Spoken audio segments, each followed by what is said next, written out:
هذا محمد قفنا لقن وإسكال لقن الدنيا هايستانها هذا نروح قحوتي هو ألعاب دي سنين بمال كتور أو قحوتي هو ألعاب أو أفر بري شمبري لوينه واقع حما هيدنتي هذا أنا وحقيقة سيكون إني مال نلول أنت سيها تاسم بهذا أنا إيجا سيكون تيها ولا لقتك قولوا جاي أنا نكون ولا دنا جديد دلوقتي يقحط تضرب ماشي أنا كل عليه بعد ما أنت تبقى بعد صوفي حتى أنا ماشي نلول أنك هلاي وحياة أنك هلاي أنا نقول شيء كفت عنك أو نلول كهر إنها أيون ولا لا ده أنت سايبك شيء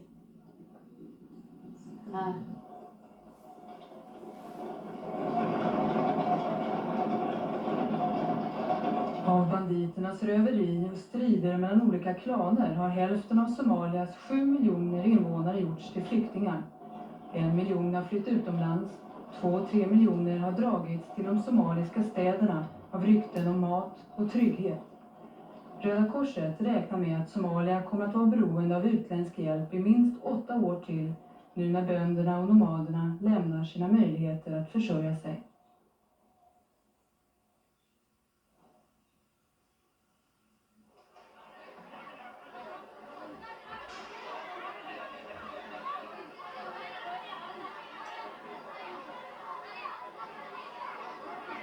Med trötta ögon och huvuden kala av undernäring kommer de till sist fram till flyktinglägren i stan. De som har minst reserver och störst behov, barnen, är mycket svaga när de kommer fram. Då har de kanske gått i flera veckor. I stan får de mat av hjälporganisationerna. I över 700 kök som det här över hela landet lagar Röda Korset varje dag ris och bönor till 1,5 miljon människor. Genom att laga maten upptäckte man att mindre blev stulet. Kokt ris kan man inte sälja på marknaden. När man väger och mäter barnen för att se hur pass undernärda de är, kvalificerar sig nästan alla till speciella kök för barn med mjölk och välling. Ännu finns bara några få, och en fransk hjälporganisation, MSF, har beräknat att 300 000 barn redan har dött av svält. Det är ett ofattbart stort antal, 1/4 av alla barn under 5 år. Det här köket drivs som alla andra av starka somaliska kvinnor. Man ger också enklare medicinsk behandling. Nästan alla barn har TBC. Många dör i sjukdomar som är ofarliga för mätta barn, som mässling och diarré. Now we have 500 children.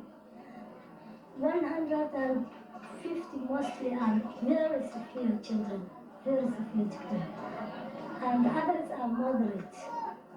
Some children we provide 3 meals, and the other we provide 5 meals per day.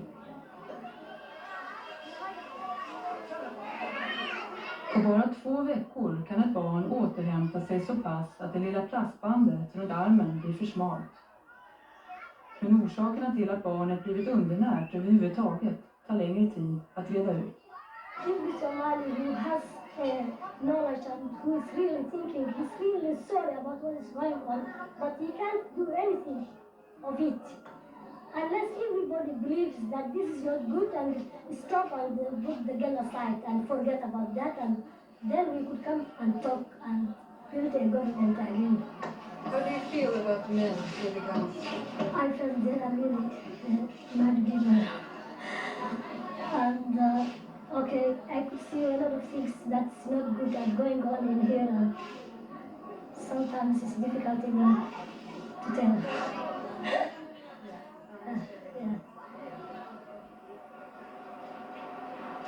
Osäkerheten känns överallt och den blir särskilt tydlig där det finns mat. Hamnen i Mogadishu, där en stor del av hjälpen kommer in, anses nu vara öppen. Den kontrolleras av 3 klaner som gör stora vinster varje gång ett skepp med mat, den nya valutan, lastas av. Mycket av hjälpen försvinner redan här. Den här dagen kommer ris till Röda Korset. Det är en lugn dag, säger man. Bara 3 blir skjutna. The tension in the port is very great because the people are starving in this city, and it is very difficult to have such an amount of food in one place and for people not to come and try and get it. If you put yourself in their position, you'd probably do the same if you were starving. To a large extent, it's a fight for food. That's the major issue. FN har räknat ut att upp till hälften av deras hjälp försvinner. Svinnet föder diverse generalers soldater och gör några få somalier rika. 2 av dem säger sig idag styra i Somalia. De är låsta i en oförsonlig maktkamp. Den ene kallas general Aidid, en sovjetiskt utbildad militär som drev ut den förre diktatorn Barre. Aidid är nu den mäktigaste av krigsherrar i Somalia. Den andra heter Ali Mahdi, en före detta hotelldirektör som 2 dagar efter att Barre störtats utropade sig själv till president. Så här analyserar de säkerhetsläget. The security and order is perfect, very good. And any foreign representative or humanitarian representative, organization representative or foreign aid can reach safely to the needy people in the regions. haddii loo fiiriyo dhulka maanta waddankaas intiisa kale waxaan qabaa meesha annagu aan gacanta ku hayno in 70% aan dhihi karno nabadgelyadeedu waa buuxda laakiin kuma dhihi karo 100% ayaan gacanta ku haynaa. Det är de här ledarna Somalia belönats med efter flera års hårda strider. Inbördeskriget bröt ut på allvar försommaren 88 efter många års oro. I januari 90 störtades så Siad Barre, diktatorn som styrt och sugit ut Somalia i 21 år. Efter hans fall bröt en våldsam maktkamp ut och striderna lämnade centrala Mogadishu i ruiner. De forna soldaterna har nu blivit banditer. De hänger i gathörnen och lyder ingens order längre. Många av dem har varit nomader. Nu har de inget att se fram emot och de har lämnat allt de hade bakom sig.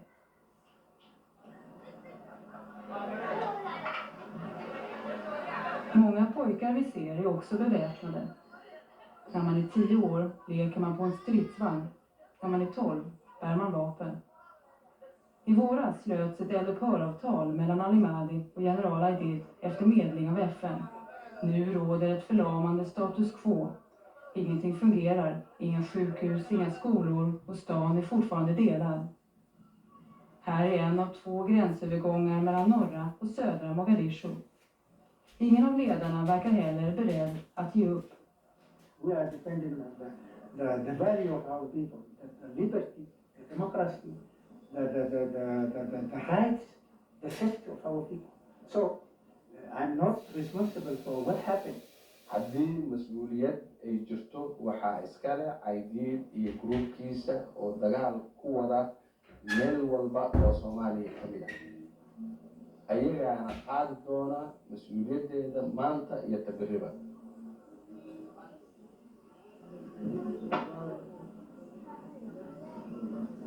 Efter Barres fall blev befrielsekriget till ett krig mellan olika klaner. Klanrötterna sitter så djupt i Somalia att inte ens här i flyktinglägren runt stan kan 2 klaner bo tillsammans utan bråk. Klanstrider har alltid förekommit. Nu slåss man med automatvapen istället för kniv.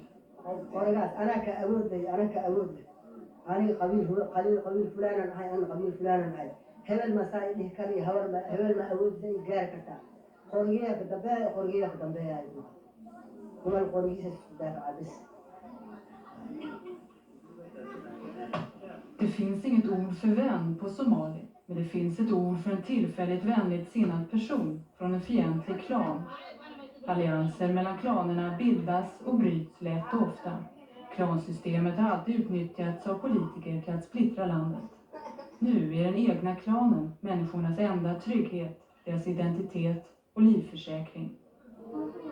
Soomaali maanta waxay u taagan tahay sharci kuma socod hadda waxay ku socotaa walaalkayga iyo adeerkay xoolahaas hala dhaco qabiil hebel xoolaha la soo dhaco aan qaadano meeshii waxa oo yaali hala dhaco hala dilo ninkii oo bacdo oo la qabsaday heerkaas ay taagan tahay ninkii xoolihiisa la qabsado waa in la dila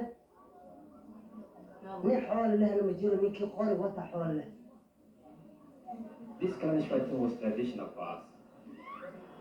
But it's not a matter of hatred among the society itself. But it is a means to get that in. You have to kill that value. to graze your animals in that area.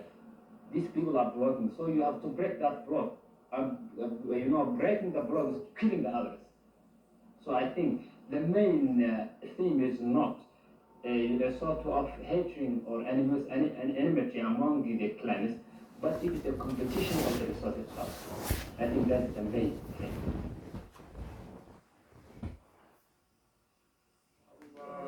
سمع الله لمن حمده الله أكبر. I Dalta närmar sig regnsäsongen. Lyckas man nu få utsäde, så och skörda klarar man sig till nästa år. If Somalia has to recover, the rural sector has to recover because 75% of our people depend on the rural sector for their livelihood. And there is no way that Somalia is going to recover without that sector recovering first. And what are the chances as you see them? Well, at this point we can only hope. We hope that in the next couple of years the situation improves, especially security, and this is an area that cannot be overemphasized. Then the rural people are very hard people, very independent people, very dynamic people. They will be able to recover.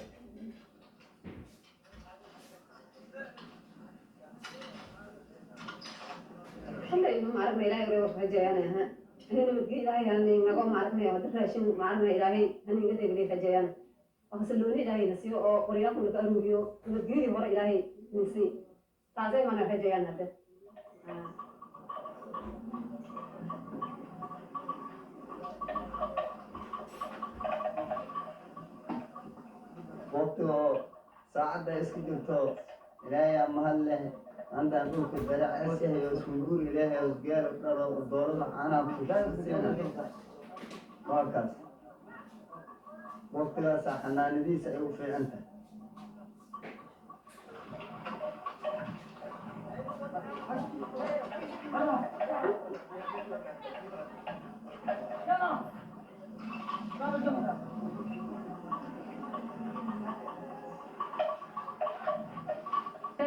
To see the country's suffering at first hand. She's been to the town of Baidoa on the same day that 100 people died of starvation. It's a grim statistic which is repeated week in, week out. At least 2 million people could still starve to death. Mrs. Robinson was joined by Irish Foreign Minister David Andrews. He's described the country as a living hell in a land that God forgot. Well, Mr. Andrews joined us. To say the very least of it, that we are more supplies getting through, but will certainly make the world aware of what appears to be a situation that not many want to address. I have to say, in ease and aid of the presidency of the European Community, Mr. Hurd was here as part of a troika in the recent past, and in fairness to him and to my European Foreign Minister colleagues, they are aware of the situation and they are addressing the situation, and they have undoubtedly sent food aid here, but there needs more to be done, much more, and I believe that that's one of the main, as I say, bonuses from the point of view of the Somali people that the President of Ireland is here. So you think face-to-face will get things even more kick-start. What would you say to critics who might accuse the President of trying to, as it were, boost her image back home by going to Somalia? Well, of course, the President of Ireland doesn't have to boost her image in Ireland. Her image is great, and she is here out of genuine concern, out of a commitment to human rights. Star Audrey Hepburn has launched an international... In a nightmare. For thousands who couldn't even reach feeding stations like this one, she said the international relief effort had come too late. Somalia has been reduced to a state of armed anarchy as rival warlords fight for the desperately thin resources. The strong are stealing from the weak are fighting the weak for what remains. And the weakest of all, the children of Somalia, are suffering the slow, painful death of starvation. She described parts of her tour as like visiting a slice of hell. Kilomètres et des kilomètres. Ici, les réfugiés viennent de tous les côtés, de la Somalie, mais aussi du Kenya et de l'Éthiopie. À cheval sur la frontière entre les trois pays, 50 000 personnes sont regroupées dans ce camp improvisé. Malgré une aide alimentaire qui parvient de plus en plus efficacement, la mort continue de frapper. 40 personnes par jour. C'est 60 de moins qu'il y a 3 mois. On s'est concentré un peu plus sur une nouvelle urgence qui était celle des populations déplacées, principalement à cause de la guerre, aussi à cause de la sécheresse et de l'effondrement de l'économie locale, mais principalement à cause de la guerre. Ces gens-là, on a affaire à des centaines de milliers de gens déplacés dans une situation extrêmement précaire. Les gens crèvent comme des mouches, il ne faut pas mentir des mots. Et pour nous, la priorité, c'est la situation nutritionnelle.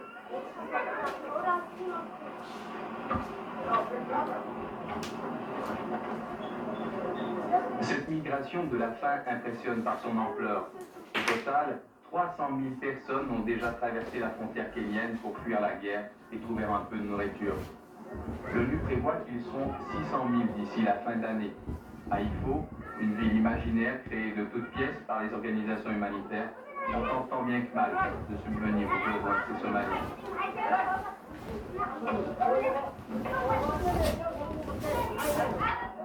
Les réfugiés arrivent par centaines, aujourd'hui 450, demain probablement 600. Ifo est devenu en moins d'un an le plus grand centre de réfugiés du Kenya. Au total, 100 000 personnes s'entassent ici dans l'attente d'une vie meilleure. Et une vie meilleure, pour le moment, cela signifie peu de choses. Un chaudron, une paillasse, quelques aliments et une petite hutte. Pour combien de temps seront-ils coincés dans ces camps? Quand pourront-ils rentrer chez eux? Nul ne le sait.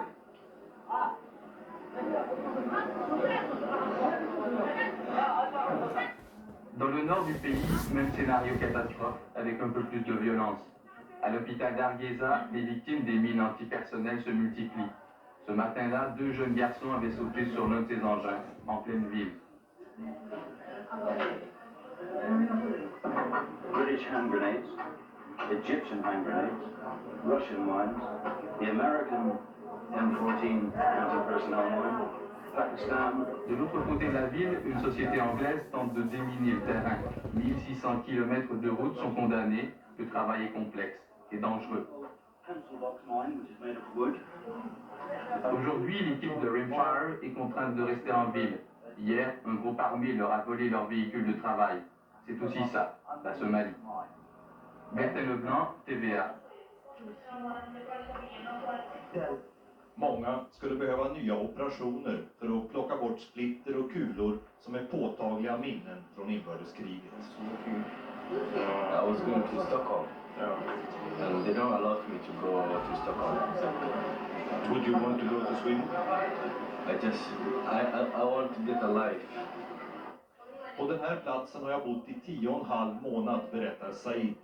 Här sover och äter jag och grubblar över varför just jag skickades från Sverige när andra fick stanna. Enligt vad Aktuellt erfar har FNs flyktingkommissarie vädjat till Sverige att erbjuda asyl till bland andra Said av humanitära skäl. I contacted many times Sweden embassy, telling my problem, but they said we don't know what happened to you because you are unlucky person. We contacted many times Sweden immigration and we told your problem, but nothing reply we get from the immigration. So till I'm waiting. I contacted many times to representative of the United Nations and also another embassies to ask the country for me or for us refugee asylum. De här somalierna är alla rädda att återvända till Somalia eftersom de tillhör samma stam som den störtade presidenten Siad Barre. I'm wanted all around Somalia. Can't go back. According to my tribe, the killing according to my tribe. And nothing I did. Och Ryssland varken kan eller vill ge asyl. Enligt FNs bedömning saknas både lagstiftning och strukturer för att ta emot långväga flyktingar. They have solution for me. They will do for me, but they don't do anything for us. And we stay here for nothing. And I spent here 1 year. There's a lot of Somali people who are suffering in Moscow, and they have nothing. We are prisoners, you see, because we can't do anything and we can't take a decision for our problem.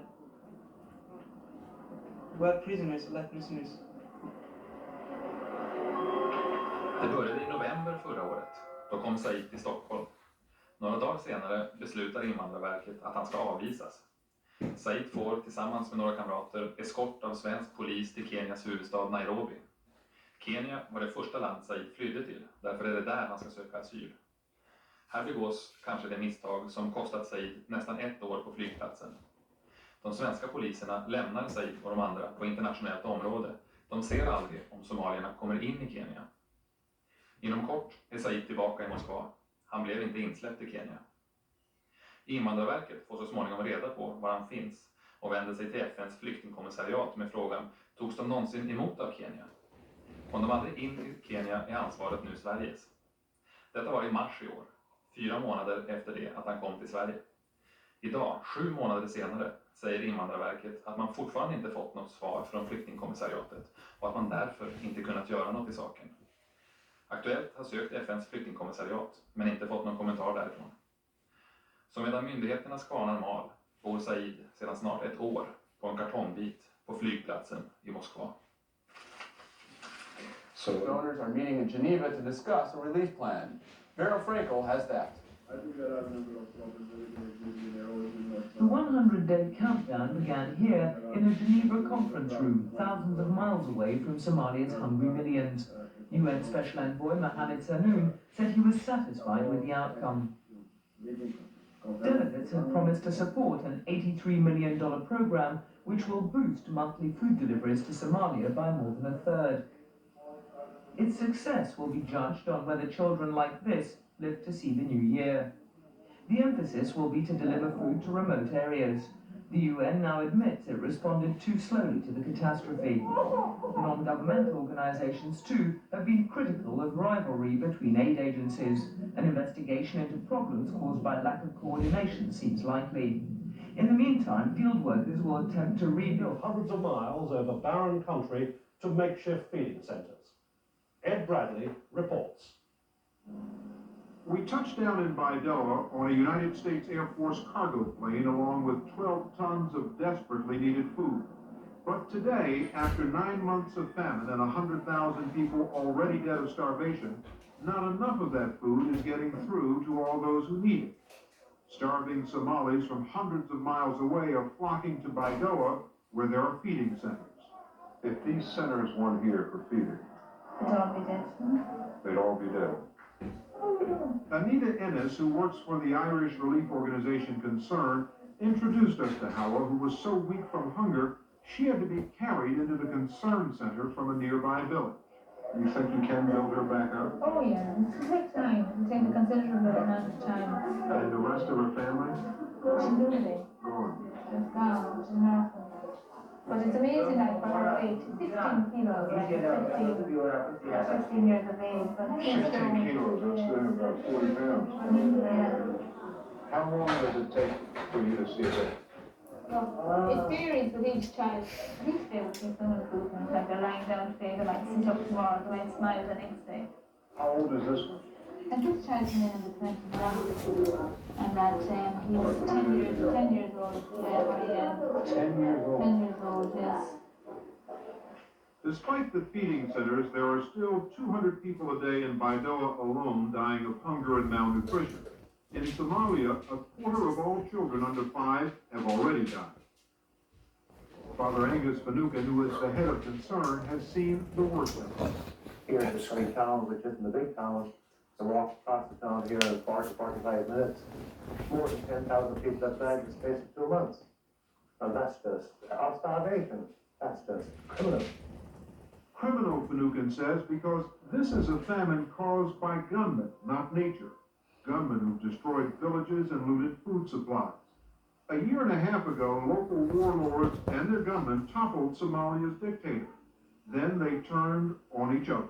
Is there anyone in charge in Somalia today? There are people in charge of certain areas, but I wouldn't say there's anyone in charge of Somalia as a nation. We talked with Rakia Omar, who is from Somalia and heads the human rights organization Africa Watch, about the gunmen who roam the streets of Baidoa. You have 15-year-old boys with cars, with anti-aircraft on top of them. They're sort of drunk with the sense of power and this sort of whole macho lifestyle that goes with being illiterate, with being insecure, with being worried about the future, with being hungry, but having the gun in your hand. One aid worker struggling to feed the hungry put it this way: those with guns eat, those without guns starve. In fact, Somalia is awash with weapons, weapons that are the legacy of the Cold War. Chinese. What about this one? This is American? The Soviets and the Americans both wanted military bases here. During the 70s, the Soviets armed the Somalis. During the 80s, the Americans gave Somalia's dictator nearly $500 million in economic and military aid, and then withdrew from the country once the dictator was overthrown. They gave him the armaments, the economic support, and the diplomatic support that he needed for the last 10 years, enabled him, by giving him all that, to withstand domestic pressure, which he would not have been able to if he did not have that kind of superpower patronage. These days, it's the Americans who are providing most of the food for starving Somalis. The problem is, up to 40% of that food has been stolen by armed looters and never gets to the people who need it most. For the looters, everything is fair game, even blankets intended for children who need protection from the nighttime cold. Men just came from everywhere and just came over the top of these fences and were just grabbing the blankets of children and women and pushing and shoving and rifle back. And they were armed. Incredible, yeah. Fiona Terry and Phoebe Fraser are Australians who work for CARE in Qaado. Ross, could you repeat the number of bags that you sent up over? While we were there, sacks of powdered milk and biscuits disappeared while en route from the airport to the CARE warehouse. What conclusions do you draw about this society here when you see milk powder for children stolen, food stolen, when you see armed men take blankets from women and children? Complete breakdown of education systems, of health systems, of administration. There is no administration. There is nothing for anyone here, nothing, except that which they can get themselves. That gunfire you hear in the background, we heard every day we were there. You're getting a lot of gunshot? Yeah, a lot. As bad as things are, they'd be a lot worse without volunteers like Dr. Jean Michaels, 71-year-old retired orthopedic surgeon from Southern California. Okay, you let me have the baby. I'll fix it. We'll be right over. We had a mother and two daughters, young adults. They came in, staggered in, and we put them in hospital, fed them, and they all died. Gunshot? Yeah. Commonplace. Commonplace. We shot right across the courtyard here yesterday. And that kind of violence, every day it's here. Every day. Every day. We haven't had one day that we haven't had gunshot wounds. I don't think anyone in their worst moment ever thought that what we are seeing today was possible. Nonetheless, Rakia Omar says the United Nations should have prepared for what they knew was going to happen. Were there signs of famine a year ago, year and a half ago? More than a year and a half ago. I mean, I have myself been shown documents by United Nations officials to the former Secretary General, Pérez de Cuellar, at the end of 1990, warning him in very stark terms of that what had happened in Somalia now might happen. He took no action, and no one was doing anything about it. So you're saying the UN was warned, knew about it, and did nothing about it? Absolutely. How could they ignore it? Somalia was of no importance to anyone that counts in the UN, to the people in the Security Council, and to others, so they could get away with it. Earlier intervention in Somalia by the United Nations could have saved lives? Yes, definitely. No question about it? Absolutely no question. The surprising thing is that Mohammed Sanoun, who is criticizing the United Nations, is in fact the UN ambassador, sent to Somalia after it became painfully obvious that the UN had ignored signs of famine. He's asked the UN for 7,000 troops to guarantee food shipments, and has been promised half that number. 3,500 have been committed, but only 500 have arrived, and many of them can't do anything because they haven't even got the right equipment. Why is it taking so long to get them in place? That's a very good question. It's just part of the incredible inertia and just the shameful inefficiency that has characterized UN efforts in Somalia with regard to everything except Sanoun. You think Sanoun is doing a good job? I think he's doing an outstanding job. even as we sit here and we hear small arms fire, we hear what sounded like anti-aircraft fire. Yeah. We think it's looting at a warehouse. That's what it was. 50 would-be looters had opened fire on the Red Cross warehouse.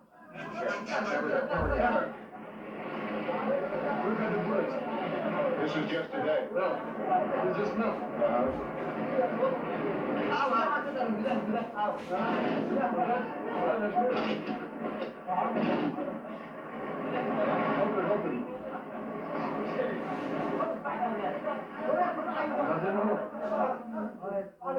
Nothing has been touched.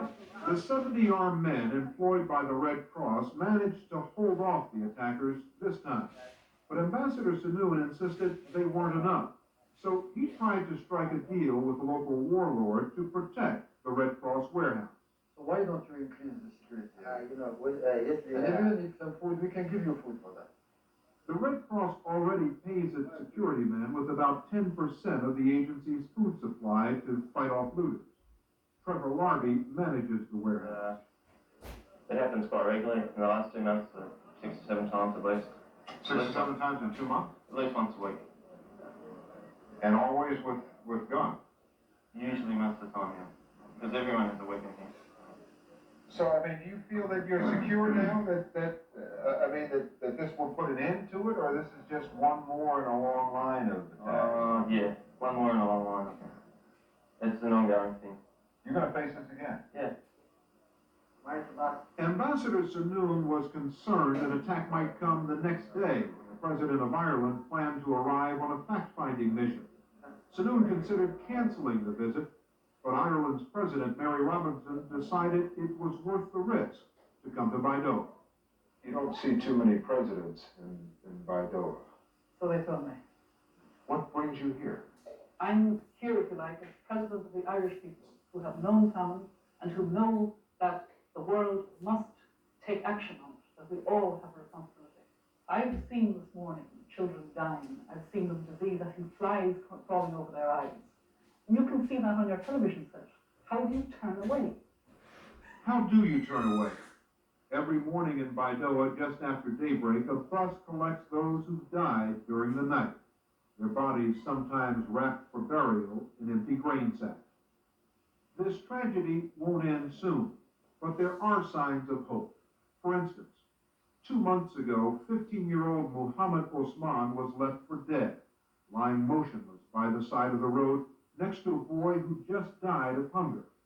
Something made Anita Ennis, the Irish relief worker, take a closer look. We opened his eyes and it was just 2 tears, nothing else, no other response.